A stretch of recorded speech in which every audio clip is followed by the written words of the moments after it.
É isso aí, meu querido fiscal, minha querida fiscalete aí do estado de Minas Gerais, professor Tudão, para poder ajudar você lecionando essa matéria que eu considero a matéria mais importante do certame, não só pela quantidade de questões, pelo peso da prova, também por, a princípio, estar lá na discursiva com certeza para vocês, mas também porque, a princípio, é a matéria que vai ficar junto com você no teu dia a dia, dentro da tua profissão, por mais quantos anos? Muitos anos até você se aposentar na carreira, e é o que eu desejo para você, né? Que você tenha uma carreira promissora e você se aposente na carreira de auditor fiscal de Minas Gerais, auditora fiscal de Minas Gerais, tá bom? Então vamos lá? Fiz algumas questões inéditas, jeitão FGV para você, para poder ajudar você na sua preparação para esse importante certame. Vamos lá então, para a gente poder entender como é que funciona aí e, a princípio, levar para a nossa prova?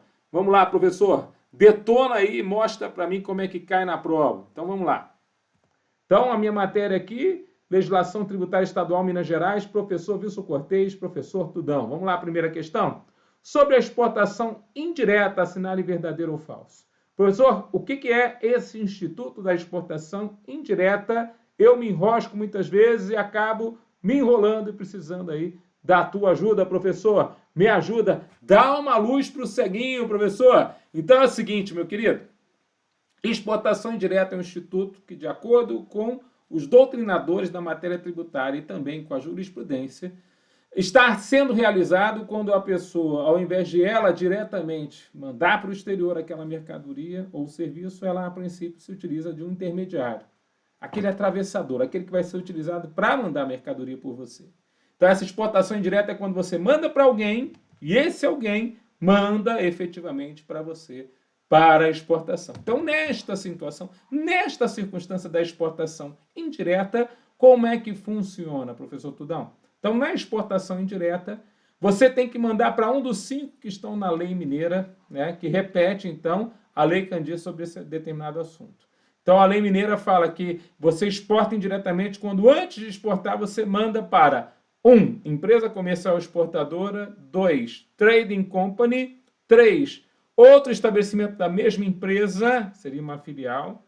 Provavelmente é uma empresa que tem o mesmo CNPJ base que você, né? E são aqueles 8 dígitos de CNPJ. CNPJ é aquele número com 13 dígitos, dos quais os 8 primeiros dígitos são CNPJ base. Aquele número ali, com os 8 dígitos, ele se repete para matriz, para filial, para outra filial. Quantas filiais a empresa tiver, normalmente aquele número se repete. Ou o entreposto aduaneiro ou o armazém alfandegado. Então, mandar para comercial exportadora, trading company, outro estabelecimento da mesma empresa, entreposto aduaneiro e armazém alfandegado, é fazer uma exportação indireta. É usar esse intermediário para fazer a exportação para você. É contratar esse intermediário para fazer a exportação para você. E aí, quando você manda para lá, a operação está amparada, ou seja, a saída da mercadoria para aquele local está amparado pela não incidência do imposto. Veja, não é imunidade. Imunidade são essas empresas, essas 5, mandando para o exterior. Aí sim, quem está fazendo a exportação direta está amparado pela imunidade constitucional. Quem está fazendo a exportação indireta está fazendo uma operação com não incidência do imposto. Fechou, pessoal? Entendi, Tudão. Posso levar essa informação para a prova. Beleza, é isso que eu quero. Quero que você leve essa informação para a prova. Então, vamos à primeira pergunta, verdadeiro ou falso? Trata-se de uma saída para exportação onde basta existir qualquer intermediário entre o exportador inicial e a efetivação da exportação para que ocorra a saída imune. Primeira coisa, a saída da exportação indireta não é imune. Primeiro erro aí da alternativa. E a segunda coisa, não é qualquer exportador inicial. Como a gente falou, tem que ser um dos 5. Tem que ser um dos 5 que a gente falou ali. Se você estiver diante de um dos 5, fechou. Empresa comercial exportadora, trading company, outro estabelecimento da mesma empresa, armazém alfandegado e entreposto aduaneiro. Se não for um desses 5, ou seja, qualquer outro, não vai valer. Tá bom? E caiu prova recente a respeito disso lá na Fundação Getúlio Vargas. Eu vou trazer a questão parecida aqui, ó. Veja o item 2. Um exportador de frutas A compra caixas para embalar tais frutas para serem exportadas de um fabricante de caixas B. Veja, então o exportador A, ele exporta frutas. Para isso, ele precisa embalar as frutas. Então, ele compra caixas de uma fabricante de caixas B. Podemos afirmar que as referidas caixas, quando saem de B para A, estão amparadas por não incidência do ICMS, por se tratar de uma exportação indireta. E aí, Tudão? Caiu isso mesmo em prova? Quer dizer, trouxe uma situação prática a respeito desse assunto? Exatamente, trouxe-se uma situação prática a respeito desse assunto e acaba sendo importante que o meu querido aluno possa entender o que ele está falando aqui. Galera, é simples assim. O entendimento é: a empresa que vende caixas, o fabricante de caixas B, mandou para A para embalar as suas frutas e dar saída para o exterior. Será que quando você bota as caixas nas frutas e ela está dando saída para o exterior, essa remessa é uma exportação indireta? É isso que ele quer dizer. Mas B só estaria saindo com uma exportação indireta se ele estivesse mandando para comercial exportadora, trading company ou uma filial. Teria que ser na prova B mandando para B1, como já caiu em prova. A mandando para A1. Quando ele falar isso na prova, a gente vai entender que é o quê? Mesma titularidade. Você entendeu? Quando ele falar isso na prova, você entende que é mesma titularidade. Aí a gente leva para a prova. Entendi, Tudão. Coisas interessantes aqui, hein? Então, na verdade, não é exportação indireta. Quer dizer que a fabricante de caixas vai dar uma saída tributada, só que esse exportador que vai dar uma saída imune vai ter direito ao crédito do ICMS sobre tais, o ICMS que foi cobrado sobre essas caixas. É isso, professor? Exatamente. Então, há uma saída tributada da fabricante de caixas para a empresa que vai exportar as frutas e depois a manutenção do crédito para o exportador. Tudo bem? Entendi, Tudão. Importante para a prova, né? Esse tipo de pergunta. Então, esse item 2 aí, coloque aí, falso também. Então, quando ele fala está amparado por não incidência, falso. Por se tratar de exportação indireta, falso. E o item 3, as administradoras, facilitadores, arranjos, instituições de pagamento, aquelas empresas que são credenciadoras de cartão de crédito e débito e demais entidades similares, ficam obrigadas a fornecer mensalmente à Secretaria de Estado da Fazenda de Minas Gerais, mediante um arquivo digital, informações pertinentes às operações mercantis, prestação de serviços realizados por seus clientes, localizados em território mineiro, conforme layouts, procedimentos e prazos estabelecidos no regulamento do ICMS. Muito interessante toda essa situação aqui. E é verdadeira. Coloque aí essa informação para nós. Ela está de acordo com o nosso regulamento do imposto. Então, coloque aí verdadeiro. Então, item 1, né? Item 1, falso. Item 2, falso. Item 3, verdadeiro. Então, falso, falso, verdadeiro.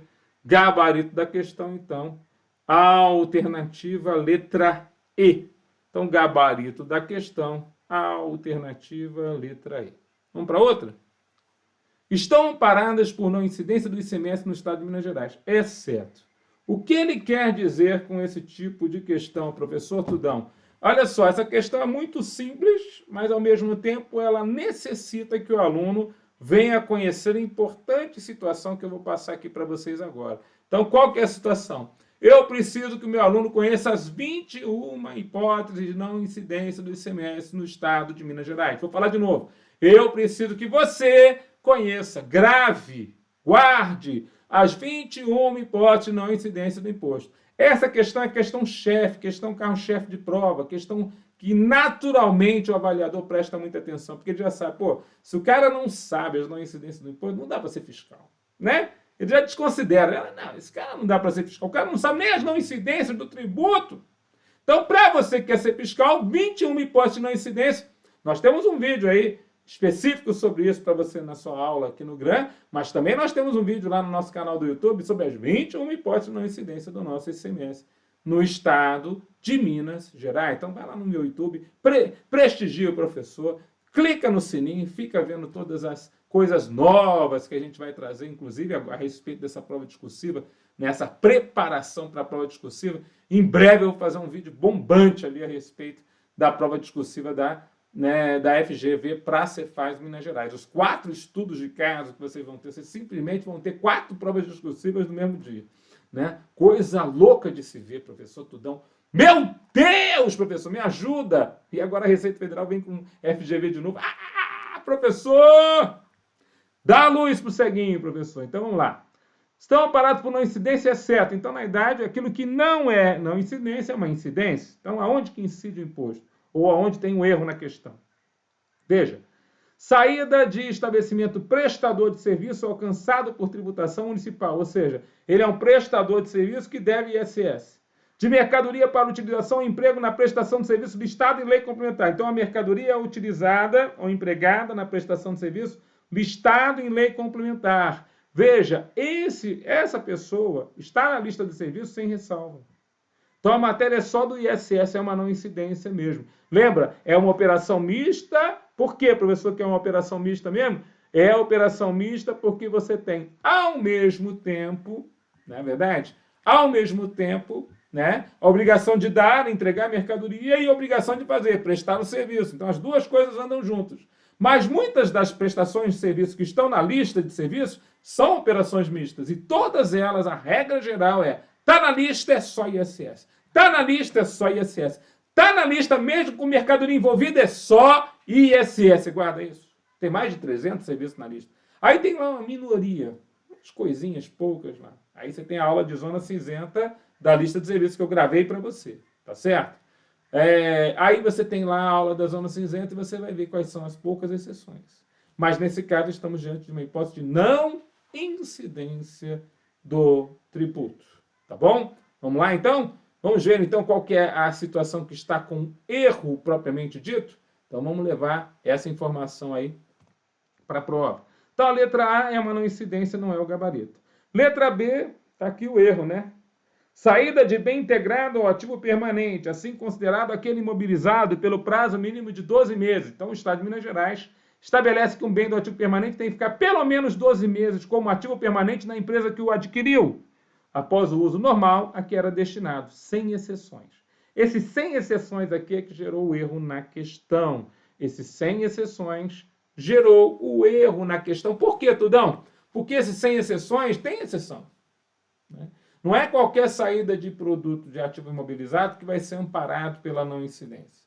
Por exemplo, se for por uma opção de compra no arrendamento mercantil, já incide, já é uma exceção, né? Então, eu estou dando saída por uma opção de compra em arrendamento mercantil, já ferrou, já é uma exceção. Então, tomem cuidado, apresentando exceção não é toda a situação que a princípio vai ser amparada por não incidência nessa saída do ativo imobilizado. Prestem atenção, inclusive, na leitura do artigo 5º do regulamento do ICMS mineiro. Tá bom? Vamos lá para outra? Vamos para outra, Tudão. Então, o gabarito da questão vai ser a alternativa letra B de bola. Você entendeu aí? Beleza, professor? Letra C. Operações em decorrência de contrato de comodato. Comodato é um empréstimo gratuito, então o negócio vai e depois ele vai voltar. Ele vai e vai voltar, por isso comodato. Locação também, locador, locatário. Arrendamento mercantil, né, arrendador, arrendatário, não compreendida a venda do bem arrendado ao arrendatário, que é a opção de compra. Então, aqui na letra C, a gente só está com a parte da não incidência do tributo. Saída de mercadoria em razão de mudança de endereço do estabelecimento nesse estado. Professor, mas mudar endereço é fato gerador do ICMS? Galera, nem precisaria, né, de acordo aí com o que nós vemos aí a respeito da situação, né? É importante nós termos essa situação aqui para a gente poder, inclusive, entregar aqui para você, mas nem precisaria, a princípio, aparecer essa circunstância relacionada, né, à mudança de endereço, porque a empresa A está se mudando de endereço para o local do município X, por exemplo, aqui em Minas Gerais, para o município Y. Tudo bem, essa mudança de endereço não muda a titularidade dos bens, porque a mesma empresa indo lá e lutando cá. Então, segundo o Supremo, a gente não teria nem o que falar de incidência do tributo, porque não havendo a mudança de titularidade, segundo o Supremo Tribunal Federal, não há o que falar de fato gerador do ICMS. Não há uma circulação, só é uma circulação meramente física, sem realmente haver a mudança da titularidade, não tem fato gerador. Mas é importante a gente guardar o que está previsto no regulamento. Se o regulamento está falando que é uma não incidência do imposto, você guarda que é uma não incidência do imposto essa mudança de endereço. Por quê? Porque eu estou dando saída de mercadorias, eu estou dando saída dos ativos imobilizados. Então, seria a respeito desses estoques de mercadorias que a gente poderia estar, a princípio, perguntando se incide ou não incide, professor? Incide ou não incide? Você entendeu como é que funciona? Entendi, Tudão. Então, temos que prestar atenção a respeito desta circunstância. Tá legal?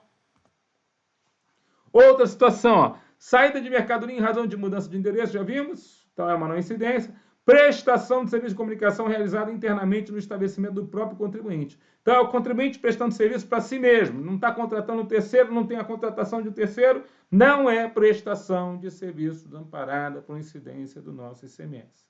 Então, o gabarito aqui dessa questão a gente já tinha visto, a alternativa letra B de bola. Tá legal? Outra questão interessante agora já é o contrário, né? São fatos geradores do ICMS no estado de Minas Gerais, exceto aonde que a gente não tem fato gerador do imposto. Saída da mercadoria sua resultante em retorno ao estabelecimento que a tenha destinado para industrialização ou outro tratamento. Cuidado com essa questão, né? Quer dizer, você está me dizendo que quando há uma saída em retorno de industrialização, tem fato gerador do ICMS ali, professor? Tem fato gerador do ICMS ali. Então, mesmo que não houvesse uma expressa informação a respeito disso, nós dizemos que tem sim fato gerador do ICMS ali. Porque quando você dá uma saída, já é fato gerador do imposto. E se você, a princípio, fez alguma manufatura nele, industrializou, e dá saída em retorno para o autor da encomenda, então você tem ali uma saída fato gerador de ICMS. Inclusive, normalmente, a mão de obra e o material são empregados como base de cálculo desse ICMS. Então, o ICMS normalmente não vem sobre a matéria-prima que veio do outro estado para poder, ou veio de outro, do autor da encomenda, às vezes, para poder sofrer a industrialização, mas sim sobre o produto acabado. O que resultou? O que tem de mais-valia ali que foi acrescentado pelo industrializador? Você entendeu? Então, aquilo ali é uma hipótese de incidência do tributo, professor? Exatamente, como eu estou falando para vocês. É hipótese de incidência. Utilização de serviço de transporte ou de comunicação cuja prestação tenha se iniciado em outro estado, ainda que o imposto não tenha sido cobrado na origem, adquiridos por um não contribuinte. Então, veja, você contrata um serviço, seja transporte ou comunicação. Você é um não contribuinte. Tem fato gerador para o nosso estado, hoje em dia, a respeito de uma remessa interestadual, seja de mercadoria, seja no serviço de transporte ou de comunicação, para o não contribuinte? Tem. Qual que é o fato gerador? O DIFAL. Né? Nós temos aqui o DIFAL para o não contribuinte. E é justamente no estado de Minas Gerais, se o não contribuinte está aqui, não é verdade? Serviço de transporte ou de comunicação prestado totalmente no exterior. Né? Serviço de transporte ou de comunicação prestado no exterior. Toma cuidado, apesar dessa questão, né? Está aparecendo como inédito do Tudão, essa pergunta eu trouxe de provas anteriores, tá? E veja, quando o serviço é prestado totalmente no exterior, a Lei Candir prevê a possibilidade de tributá-lo no Brasil.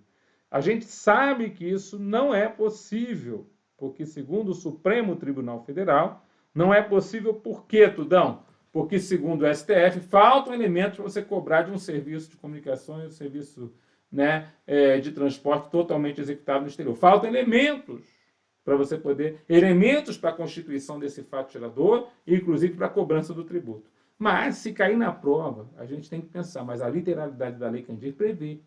E isso é repetido pela Lei Mineira. Então, preste atenção, se cair na prova, incide. Porque a gente vai ter que procurar uma outra que realmente fica claro que não incide. E nessa questão, foi a alternativa seguinte, a letra D. Se você não tivesse molhado o bico, esperado para molhar o bico, você não teria matado essa questão. Teria que prestar atenção nessa situação, tá bom? Fica prestando atenção, galera, porque essa matéria é muito fácil de você cair numa pegadinha e na hora da prova que você está bem cheio de coisa na cabeça, cheio de preocupação, cheio de... precisa estar muito atento, tem que fazer muita questão. Então, procura material do Tudão aí de questões aí na internet que você vai encontrar. Tá bom? Para esse certame. Já temos mais de 300 questões aí com o pessoal. Fechou?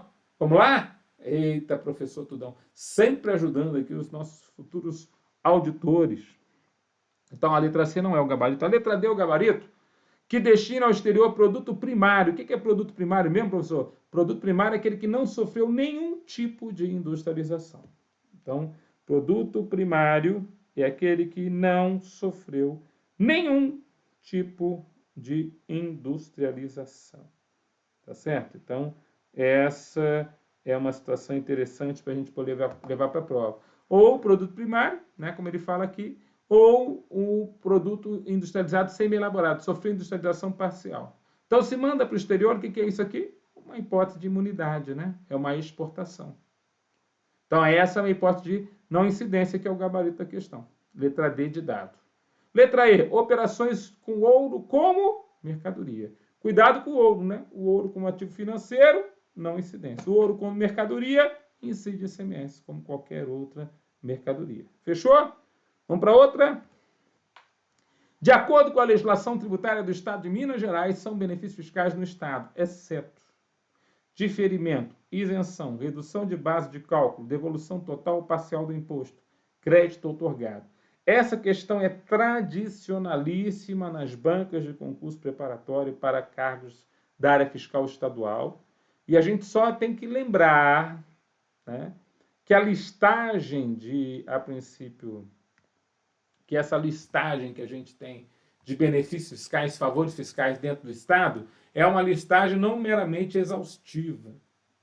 Então, a gente tem que lembrar que tudo aquilo que você lê na legislação estadual ainda tem que ser acrescentado pela listagem do artigo 1º, parágrafo único da Lei Complementar 24/75, pelo artigo 150, parágrafo 6º da Constituição Federal, e agora pela Lei Complementar 160 de 2017, que trouxe nova relação de benefícios fiscais quanto ao ICMS válidos para todos os estados.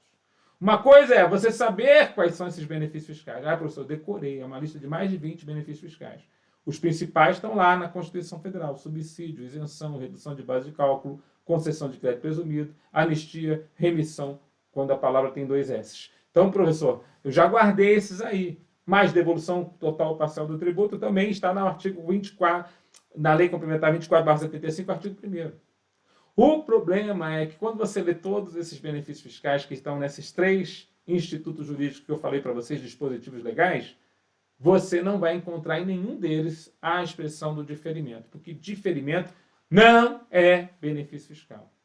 Diferimento é a hipótese de substituição tributária regressiva, onde você vai atribuir e vai transferir para um destinatário lá na frente a substituição tributária, e ele é que vai fazer o lançamento e recolhimento do tributo. Então você atribui responsabilidade para alguém. Isso é muito utilizado quando o gargalo da cadeia econômica está na função de funil. Assim, ó. Então aqui em cima, na cadeia econômica, onde está meu cabelinho aqui na fita, são os produtores rurais. E aqui embaixo, onde está minha boca, é justamente quem compra de um produtores rurais aqui no estado de Minas Gerais. Então tem muita produção de queijo, muita produção de leite no estado de Minas Gerais. Muitos produtores, poucas cooperativas.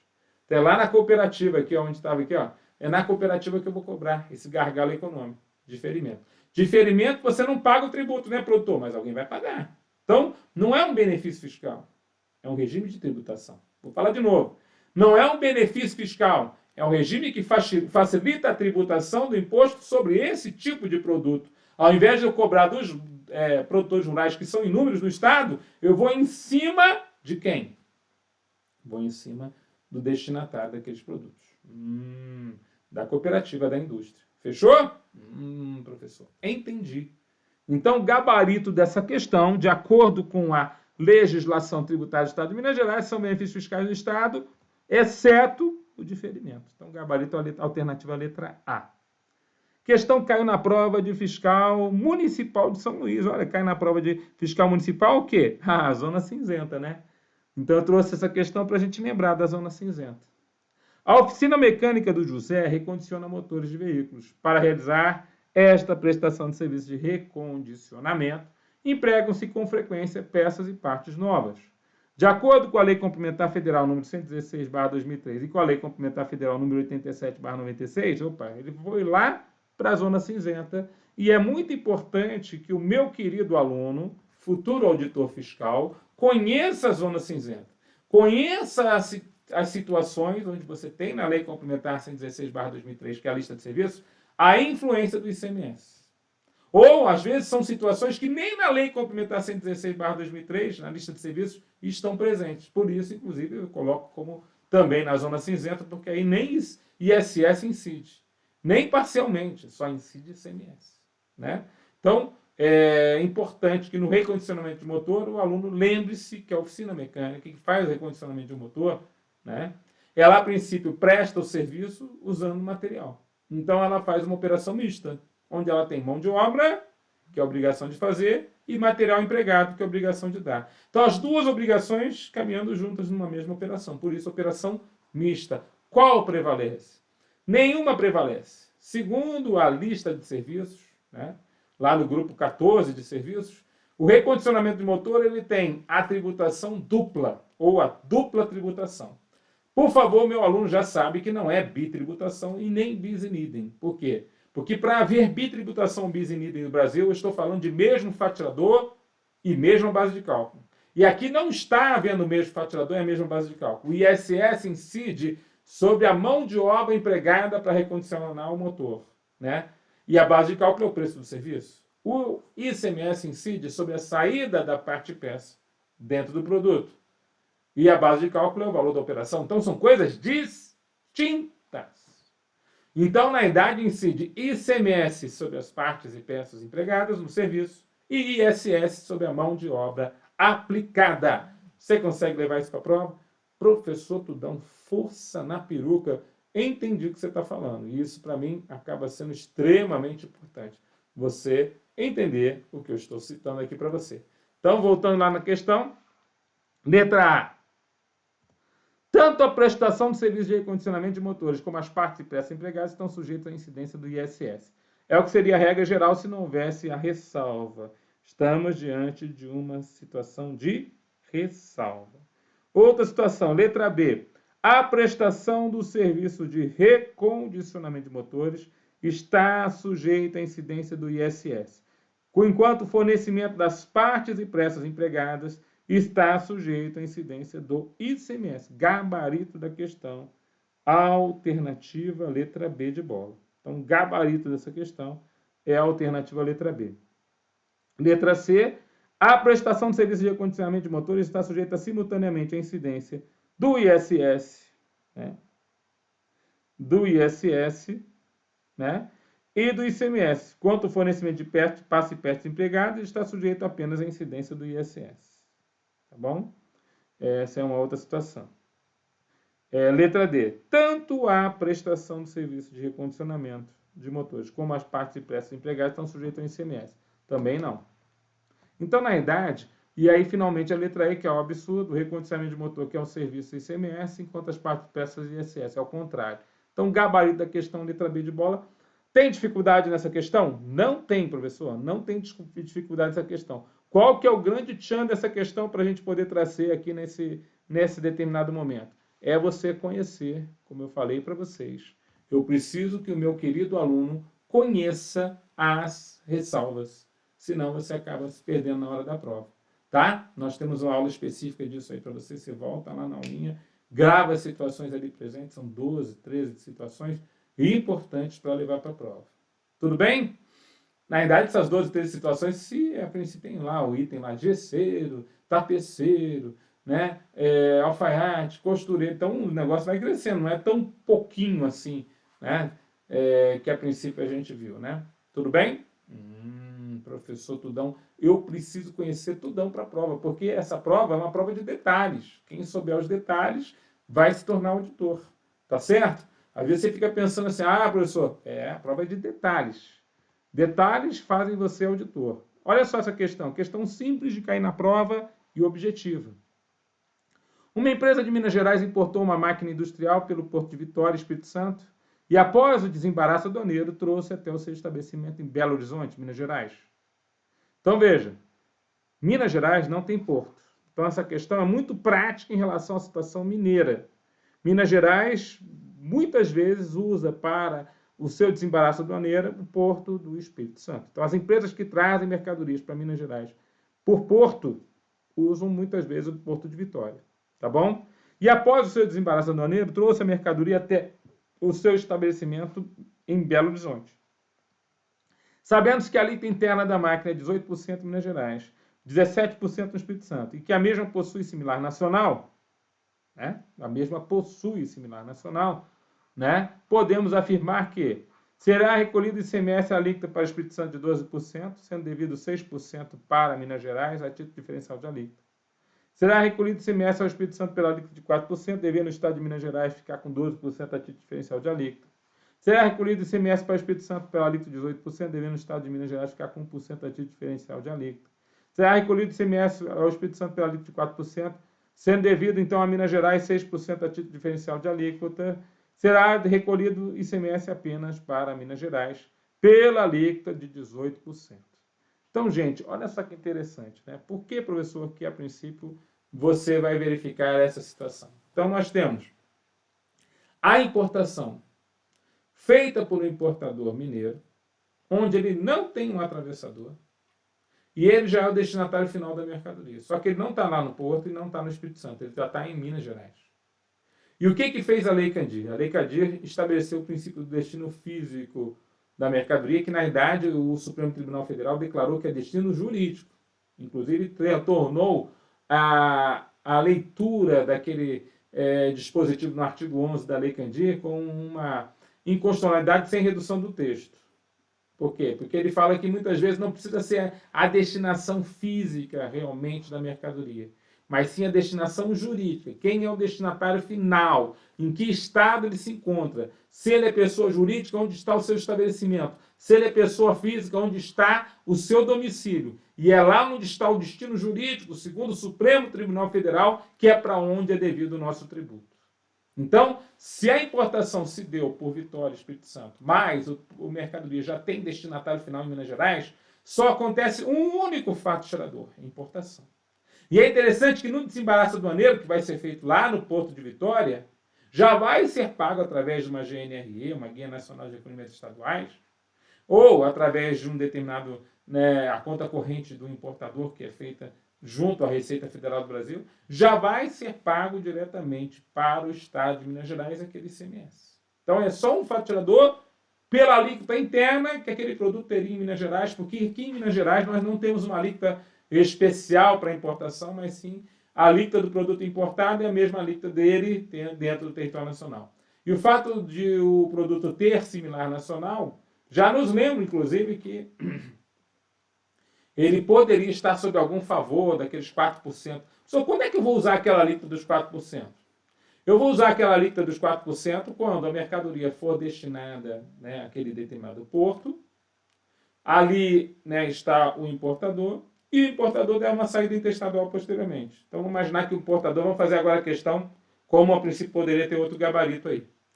O importador está em Vitória, no Espírito Santo, importou a mercadoria e depois que ele já trouxe ela para o Brasil, aí ele encontrou um comprador lá em Belo Horizonte. Então, ele compra do estrangeiro, a alíquota que ele vai pagar na importação interna do Espírito Santo, 17%, como está escrito aí na questão. Ele vende de forma interestadual algo que vem do exterior, com similar nacional. Então, pode ter guerra fiscal na jogada, porque tem similar nacional. Então, a alíquota agora vai ser 4%. Então, Espírito Santo, Minas Gerais, 4%. E aí, o destinatário aqui em Minas Gerais, se vai ser consumidor final, ou se vai revender o produto, vai ter direito a se creditar desses 4%. Você entendeu o que eu estou falando? Entendi, professor. Então, são situações distintas, mas a gente sempre fica pensando, saindo interestadual, depois quem for importado é sempre 4%. Tomem cuidado, o avaliador sabe que às vezes o aluno se enrosca na prova. Tudo bem? Professor Tudão, importante essa consideração, e essa questão falando do ICMS aí acabou se tornando uma questão bastante interessante para levar para a prova. Professor. Então, o gabarito dessa questão vai ser a alternativa letra E. E será recolhido ICMS apenas para Minas Gerais, pela alíquota de 18%. Outra questão interessante, ó. Uma empresa de Minas Gerais que possui 3 estabelecimentos, alfa, beta e gama, adota a sistemática da centralização da apuração e recolhimento do ICMS. No mês anterior, o estabelecimento alfa, que foi escolhido para ser o estabelecimento centralizador, apurou um saldo devedor de 40, enquanto que os estabelecimentos beta e gama apresentaram um saldo credor de 20 e 30, respectivamente. Após ser efetuada a centralização, assinala a alternativa que indique um saldo final do estabelecimento não permitido pela sistemática abordada. Galera, que história é essa de centralização de apuração e recolhimento do ICMS? Professor, eu me enrosco com isso. Então, se você se enrosca, vamos desenroscar. A centralização da apuração e recolhimento não tira a obrigatoriedade de cada estabelecimento do mesmo titular fazer a sua escrituração. Então, para você centralizar, primeiro você escriturou. Então, cada estabelecimento emite a sua nota, cada estabelecimento escritura o seu livro. Então, isso chama-se princípio da autonomia do estabelecimento. Mas esse princípio não deixou de existir pela Lei Candir, professor? Não, o princípio não tem a ver somente com a Lei Candir. O que foi declarado na Lei Candir inconstitucional foi por causa da situação de venda entre estabelecimentos da mesma titularidade. Mas, entenda que o princípio o princípio da autonomia dos estabelecimentos ele não é previsto somente na Lei Candir. Na verdade, ele é previsto lá no CTN, isso não foi revogado.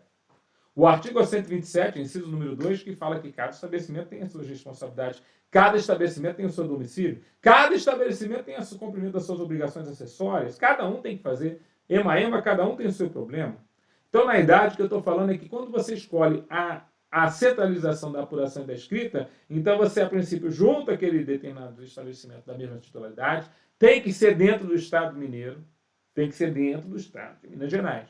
Então você junta aqueles estabelecimentos dentro do Estado de Minas Gerais. E aí sim, você vai, a princípio, ver lá o saldo devedor. Você vai escolher um dos estabelecimentos para ser a centralizadora. E você vai colocar para aquele estabelecimento os saldos credores e devedores dos outros estabelecimentos. E sempre tem uma regrinha. A regrinha é a seguinte. A centralizadora tem saldo devedor? Então, até anular o saldo devedor, você pode transferir saldo credor. Até anular o saldo devedor. Acabou, anulou o saldo devedor que existia na centralizadora, não transfere mais. Então não adianta, por exemplo, eu tenho uma centralizadora que tem saldo devedor de 100. E tenho várias empresas cujo saldo credor é 150. Eu só posso transferir para a centralizadora algo que vai anular aquele saldo devedor de 100. Só. Então vai haver a compensação, que é o princípio da não cumulatividade. Tudo bem? Então eu até marco isso aí de uma forma interessante, né? Para você poder reconhecer isso, inclusive, em prova. E eu acho que vale a pena você reconhecer porque é bom de cair em prova. Olha lá. Então, a centralização da apuração e do recolhimento tem um estabelecimento centralizador, estabelecimentos com saldo devedor, aí você transfere totalmente isso para o centralizador. Estabelecimento com saldo nulo, esse não faz nada, né? Está nulo o saldo, não tem que fazer. E estabelecimentos com saldo credor. E aí a transferência não deve exceder o valor que vai ser absorvido pelo centralizador. Tá bom? Então, essa é uma situação. Quer dizer, é uma situação para a gente poder levar para a prova. Tudo bem? E aí, como é que funciona? Vamos voltar lá para a questão. Alfa foi escolhido para ser o centralizador. Ele tem um saldo devedor de 40. Beta e gama tem saldo devedor de 20 e 30. Então, o que pode acontecer? Por exemplo, gama, né, transfere seus 30, beta transfere seus 10. É uma situação. Né?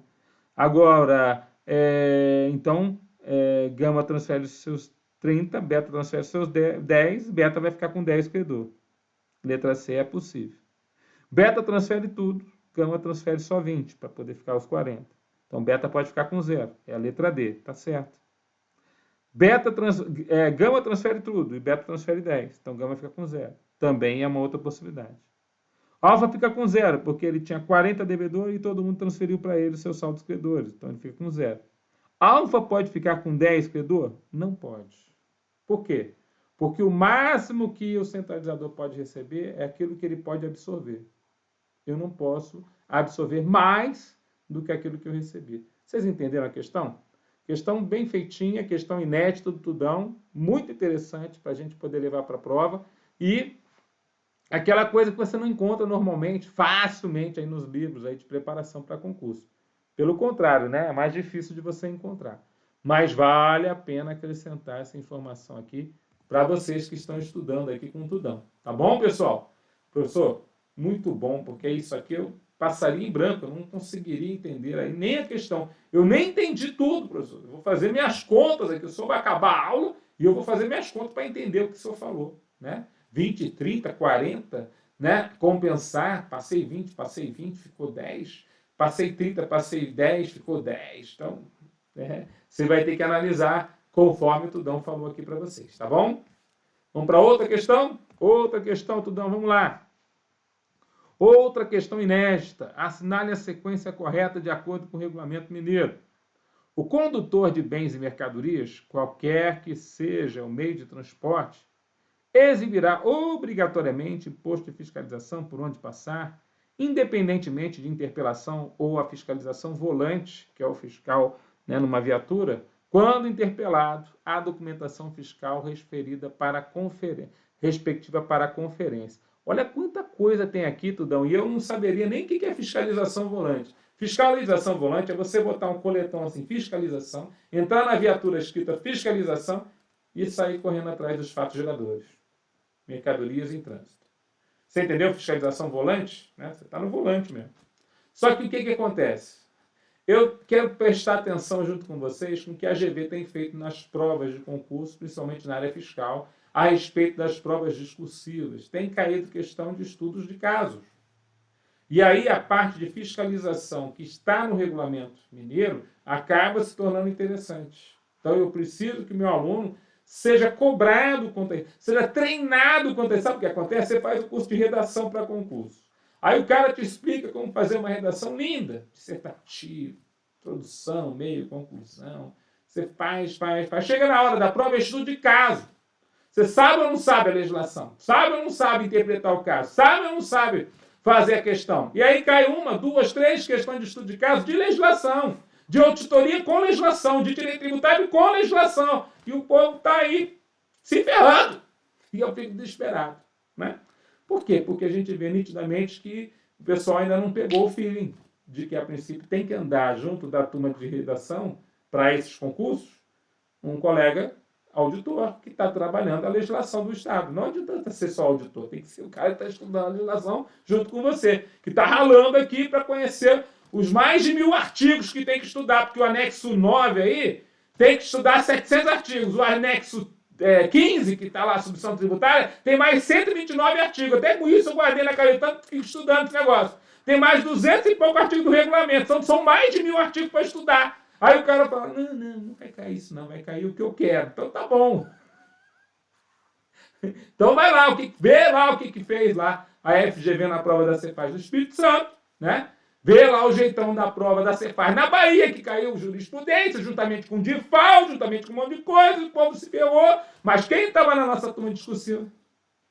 Eita! Fica firme. Vai lá no meu Instagram, veja lá como é que tá lá o camarada lá, que passou no concurso, dizendo, pô, professor, se você não tivesse dado a dica, meu, GV tem um jeitão de corrigir essa prova discursiva. Eu tenho que conhecer o jeitão da GV. Ah, professor, vamos para cima, vamos detonar. Eu quero muito que você seja auditor.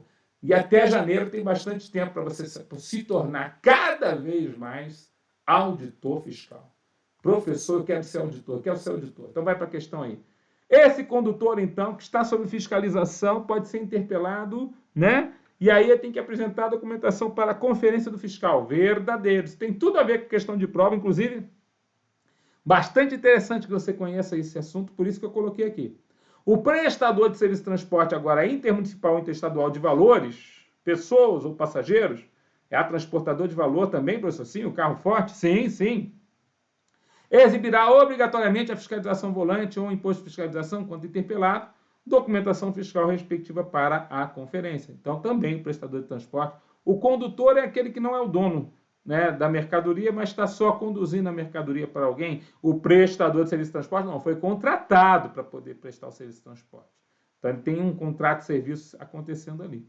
Finalmente, o item 3. Então, as duas primeiras são verdadeiras. O funcionário fiscal, ou seja, você, requisitará o concurso, ou seja, o auxílio da polícia militar ou civil, quando vítima de um embaraço, começaram a xingar você, desacato no exercício de suas funções, ou quando necessário para a efetivação de medida prevista na legislação tributária. Então, professor Tudão, é necessário algumas vezes que você, a princípio, né, tenha o auxílio de força policial? Sim, é necessário. Já aconteceu com você, Tudão? Algumas vezes, mas nenhuma das vezes foi uma situação inusitada. A gente não esperava que aquilo pudesse acontecer.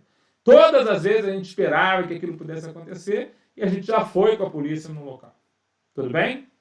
Gabarito da questão está tudo verdadeiro, inclusive o auxílio de força policial, que já é previsto lá no CTN, aqui repetido para nós. Tá bom? Artigo 209 do CTN, aqui repetido. Levemos então para a prova. Gabarito, alternativa letra E. Verdadeiro, verdadeiro, verdadeiro. Dá para mais uma, professor? Com certeza, meu querido. Cada enxadada, uma minhoca. Vamos lá. Considerando as normas relativas ao ICMS, assinar os enunciados abaixo, outra inédita, né? Com F para falso, V para verdadeiro e a seguir marque a opção que assinale a sequência correta. Como regra geral, a isenção para operação com determinadas mercadorias alcança a prestação do serviço de transporte a ela relacionada. Isso é muito interessante e eu queria falar sobre isso aqui rapidamente aqui com você, para você poder entender aonde que eu quero chegar no meu raciocínio. Queridos, o tratamento tributário com a mercadoria não é acompanhado pelo tratamento tributário com o serviço, salvo raras exceções. Por exemplo, as saídas interestaduais com petróleo e derivados de petróleo é amparada por imunidade constitucional, só que a prestação de serviço é tributária, de cara, né? Outra situação, uma exceção agora. Saídas para exportação, levar com o seu caminhão uma exportação para o exterior, opa, tanto a prestação de serviço contratada para levar para o estrangeiro, ela é imune, quanto a saída da mercadoria também é imune. Então essa é uma exceção, onde o tratamento com a mercadoria é acompanhado pelo mesmo tratamento com o serviço. Agora, a isenção é o caso onde não há esse acompanhamento, salvo disposição em contrário na legislação. Então, em regra, se a mercadoria é isenta, a prestação de serviço de transporte para levar a mercadoria não está amparada pela isenção. Então, logo, esse gabarito aí é falso. Guarda para levar para a prova. Esse gabarito, então, essa alternativa aí é falsa. Então, volta lá. Como regra geral, a isenção para a operação com determinada mercadoria alcança a prestação de serviço? Falso. 2. A pessoa física que, mesmo sem habitualidade, importe mercadorias do exterior, é contribuinte do ICMS. Exato. Então, aqui ele tentou levar-nos a lembrar da Emenda Constitucional 33/2001, que alterou a Constituição Federal, e até nós tínhamos súmula do Supremo Tribunal Federal antes da emenda que foi alterada a sua interpretação. Ou seja, após a Emenda Constitucional 33/2001, a pessoa física, mesmo que seja a primeira vez que esteja importando, vai haver, né, a incidência do nosso ICMS. Tá certo? Então, guardar aí que o termo legal, a partir do momento que a gente considera que é assim, né, o termo legal, a partir do momento que a gente considera que é assim, quer dizer, que mesmo a pessoa sendo física, mesmo ela importando para o seu uso pessoal, ainda assim ela é contribuinte do imposto, o termo legal onde começa a se interpretar dessa forma é justamente a nossa Emenda Constitucional 33 em 2001, que alterou a Constituição Federal e com isso a Lei Candir também tem a sua interpretação alterada. Tudo bem, pessoal? Fechou essa informação? Professor, entendi e vou levar para a prova. Vamos lá? De novo. Então, o item 2 é verdadeiro. Item 3. Em caso de remessa de bens em que a incidência fica condicionada a um evento futuro, deve ser registrada no documento fiscal respectivo a circunstância de que o bem pertence ao ativo permanente ou é de uso ou consumo do remetente. Na verdade, é interessante que esse tipo de informação ele tem que aparecer, né? Se a mercadoria é amparada por o tratamento de ser material de uso ou consumo, se a mercadoria é amparada por tratamento de material de bem do ativo permanente, tudo isso tem que estar no campo da nota fiscal, né? Porque se você está dando saída amparada por não incidência, ou por isenção, ou por suspensão do imposto, isso tudo vai aparecer no campo de observações. Mercadoria, dando saída, como material de uso ou consumo, como bem do ativo permanente após 12 meses. Alguma coisa nesse sentido vai ter que aparecer na nota, para poder, inclusive, não precisar destacar o imposto. E é interessante que se a nota fiscal for mal feita, você não vai ter o destaque do imposto, nós temos um problema contra a nota, e isso pode gerar confusão, inclusive, dentro da nossa perspectiva aí da nossa legislação. Tudo bem, pessoal? Professor, essa eu não conhecia. Queridos, infelizmente, professor, já passou o tempo, não é possível. Dá para fazer mais uma, professor? Vamos tentar, vamos ver se a gente consegue mais uma aqui. Então, vamos lá. É rapidinho, é pá e bola para vocês, levando aqui informação importante aí para a prova. Então, vamos lá. Não, só tinha mais essa, né? Não tinha mais outra. Então, não tem jeito, professor. Essa aí foi a última mesmo. Então, fechou o raciocínio nela mesmo. Não tinha mais uma, fiz o material exatamente para o tempo que a gente tinha destinado aqui com vocês. Galera, só para avisar o pessoal que está acompanhando aqui a gente no Gran Curso Online, né? Nós estamos aí, então, elaborando as gravações para a complementação do curso, né? Tanto na parte de auditoria, né, que tem a presença de legislação, quanto na parte da legislação estadual, né? Então, vamos, né, dar seguimento aos nossos trabalhos aí, para que você tenha o curso completo para esse importante certame. Quem quiser me encontrar aí nas mídias sociais, Facebook, né, Instagram, YouTube, será um prazer falar com vocês, estarmos juntos, né? E aí a gente fica com Deus aí, você que está se preparando para esse importante certame, e eu desejo de todo o coração poder estar ajudando vocês. Fiquem com Deus e até a próxima.